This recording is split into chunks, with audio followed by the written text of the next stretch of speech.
Assalamualaikum warahmatullahi wabarakatuh. Alhamdulillah, wassalatu wassalamu ala rasulillah wa ala alihi wa sahbihi wa mawalah, amma ba'du. Pemirsa Islamic Way dimanapun Anda berada, selamat berjumpa kembali dengan channel Islamic Way. Kali ini kita akan bahas tentang LGBT. Syariat Islam bersifat universal, mengatur seluruh aspek kehidupan manusia, baik dalam hubungannya dengan Tuhan maupun sesama manusia dan alam.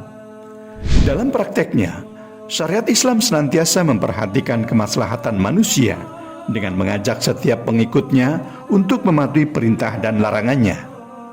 Syariat Islam membawa ajaran yang lengkap, mencakup seluruh aspek kehidupan.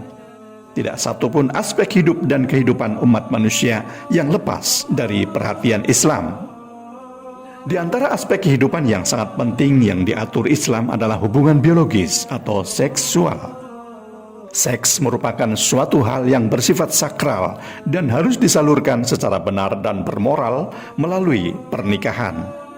Penyaluran seks di luar nikah disebut zina, yang merupakan pelanggaran yang amat tercela. Akhir-akhir ini, perilaku seks berupa zina, homoseksual, lesbian, dan berbagai perilaku aneh dalam hal seks ini lagi marak dibahas oleh masyarakat Indonesia, baik melalui media elektronik, cetak, maupun melalui seminar dan diskusi. Istilah yang berkembang dalam perilaku seks dan perilaku aneh tersebut dinamakan dengan LGBT atau lesbian, gay, biseksual, dan transgender. Perilaku LGBT yang dilakukan sejumlah orang mengundang kontroversi, yaitu pro dan kontra, serta polemik pada kalangan masyarakat luas, baik secara nasional maupun internasional. Kalangan yang mendukung pro LGBT berdalih pada hak asasi manusia atau HAM, sedangkan kalangan yang tidak mendukung, yang kontra, berdalih pada aturan agama dan moral. Mereka yang pro ini bisa jadi diakibatkan karena kurangnya pemahaman masyarakat tentang hal ini. Perilaku gay atau homoseksual telah dikenal masyarakat dari masa ke masa. Pada kurun waktu tertentu, perilaku ini dilakukan oleh kaum Nabi Lut alaihissalam.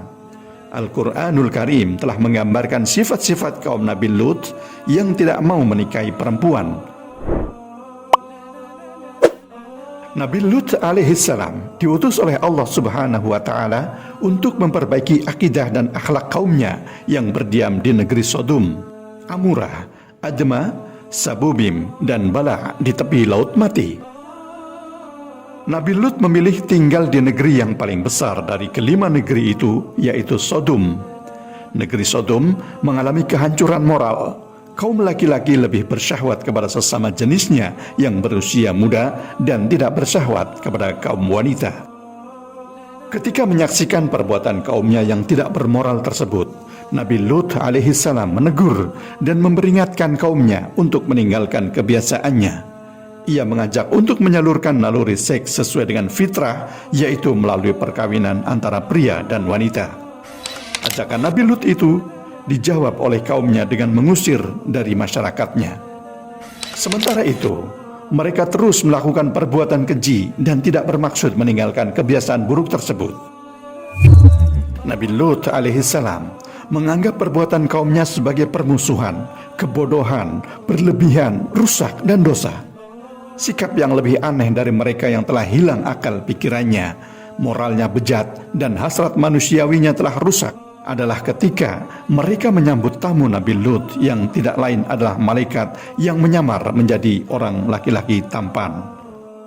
Banyak ayat Al-Quran lainnya yang membuktikan kekejian perilaku kaum Nabi Lut alaihissalam dan gambaran azab yang ditimpakan kepada mereka.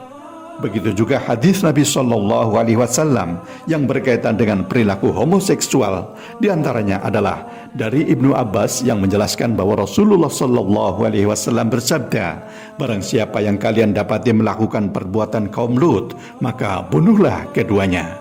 Hadis riwayat Abu Dawud. Dari Ibnu Abbas bahwa Nabi SAW bersabda, Allah tidak akan melihat kepada laki-laki yang menyetubuhi laki-laki atau menyetubuhi wanita pada duburnya. Sunan At-Tirmidzi. Berdasarkan beberapa hadis di atas, dapat difahami bahwa Rasulullah SAW sangat mengkhawatirkan umatnya melakukan perbuatan tercela tersebut, sebagaimana perbuatan kaum Nabi Lut. Bahkan, jika terdapat umatnya yang melakukan perbuatan tercela tersebut, maka pelakunya harus dibunuh. Hukum Islam menyebutkan homoseks antara sesama pria dengan istilah liwat sebagai kata yang akar katanya sama dengan akar kata Lut. Perbuatannya disebut dengan liwat karena perbuatan tersebut pernah dilakukan oleh kaum yang durhaka kepada seruan Nabi Lut alaihi salam. Homoseks juga termasuk salah satu perbuatan yang merusak unsur etika, fitrah manusia, agama, dunia, bahkan merusak kesehatan jiwa. Allah Subhanahu wa Ta'ala telah mengecam homoseks dengan siksa yang maksimal. Allah Subhanahu wa Ta'ala telah membalikkan bumi terhadap kaum Lut yang telah melampaui batas melakukan homoseks. Dan Allah Subhanahu wa Ta'ala telah menghujani batu yang menyala kepada mereka sebagai balasan atas perbuatan mereka yang menjijikan tersebut. Imam Malik, Imam Syafi'i, dan Imam Ahmad bin Hanbal rahimahumullah menyatakan bahwa tindakan homoseks mewajibkan seseorang mendapatkan hukuman had. Had atau hudud adalah kejahatan yang sanksi hukumnya telah ditetapkan secara pasti oleh Allah Subhanahu wa Ta'ala dan Rasulnya Sallallahu Alaihi Wasallam. Karena Allah Subhanahu wa Ta'ala memperberat hukuman bagi pelakunya dalam kitabnya, sehingga pelakunya harus mendapatkan hukuman had zina karena adanya makna perzinaan di dalamnya. Islam sebagai agama rahmatan lil alamin telah mengatur berbagai aturan hidup manusia. Aturan hidup tersebut sangat berkaitan dengan hajat hidup manusia yang tujuannya untuk kemaslahatan dan ketentraman manusia itu sendiri. Dalam hal ini juga, Islam telah mendidik setiap individu agar dapat menjadi sumber kebaikan bagi masyarakatnya, tidak menjadi keburukan yang akan merugikan orang lain. Umat Islam dan manusia pada umumnya seharusnya mengambil hikmah dari peristiwa yang terjadi pada kaum Nabi Lut. Akibat perilaku homoseks yang mereka lakukan, maka Allah Subhanahu wa Ta'ala menyiksa mereka di dunia dengan gempa bumi disertai hujan batu dari tanah yang terbakar. Larangan homoseks dan lesbian yang disamakan dengan perbuatan zina dalam ajaran Islam bukan hanya karena merusak kemuliaan dan martabat kemanusiaan, tetapi resikonya lebih jauh lagi, yaitu dapat menimbulkan penyakit kanker kelamin, AIDS, dan sebagainya. Tentu saja perkawinan waria yang telah mengalami operasi penggantian kelamin dengan laki-laki dikategorikan sebagai praktek homoseksual karena tabiat lelakinya tetap tidak bisa diubah oleh dokter meskipun ia sudah memiliki kelamin perempuan buatan. Rasulullah Shallallahu Alaihi Wasallam dalam kapasitasnya sebagai pemimpin agama dan pemimpin negara telah memberikan warning kepada umat Islam melalui sabdanya yang diriwayatkan oleh Imam Muslim, barang siapa melihat kemungkaran maka rubahlah atau cegahlah dengan tangannya. Maka apabila tidak mampu merubah dengan tangannya, maka rubahlah dengan lisannya. Dan jika tidak mampu, maka rubahlah dengan hati. Yang demikian itu adalah selemah-lemahnya iman. Hadis di atas menunjukkan bahwa pencegahan terhadap kemungkaran dilakukan sesuai dengan kemampuan. Ulil amri atau pemerintah adalah orang yang memiliki kekuasaan untuk mencegah terjadinya kemungkaran berupa perilaku homoseks, lesbian, dan sebagainya. Dengan kekuasaannya, ulil amri dapat membuat aturan tentang pelarangan dan sanksi bagi para pelaku perbuatan tidak terpuji ini. Adapun yang bisa mencegah dengan lisannya adalah para ulama, kiai, ustadz, tokoh agama, ilmuwan, dan masyarakat. Selanjutnya, jika tindakan preventif pertama dan kedua telah dilaksanakan dan belum berhasil, maka langkah terakhir adalah pencegahan dengan hati yang bisa dilakukan berupa doa atau perasaan berontak dan keinginan yang kuat untuk bertindak tetapi tidak mampu, artinya membenci perbuatan fahisyah tersebut. Jika pencegahan melalui doa ini juga tidak dilakukan oleh umat Islam, maka hal ini menunjukkan bahwa kadar iman seseorang telah hilang dari hatinya. Langkah-langkah yang ditempuh di atas merupakan sebuah wujud dari ajaran tolong-menolong yang telah digariskan agama.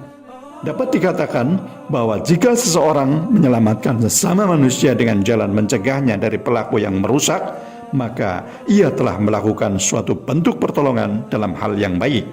Sebaliknya, jika seseorang mendukung perilaku buruk atau menyimpang yang dilakukan manusia, maka ia dianggap turut membantu sesamanya dalam hal yang buruk. Padahal agama telah menggariskan dalam Quran surat Al-Maidah ayat 2. Dan tolong menolonglah kamu dalam mengerjakan kebaikan dan takwa, dan janganlah tolong menolong dalam perbuatan dosa dan pelanggaran, dan bertakwalah kamu kepada Allah, sesungguhnya Allah amat berat siksanya.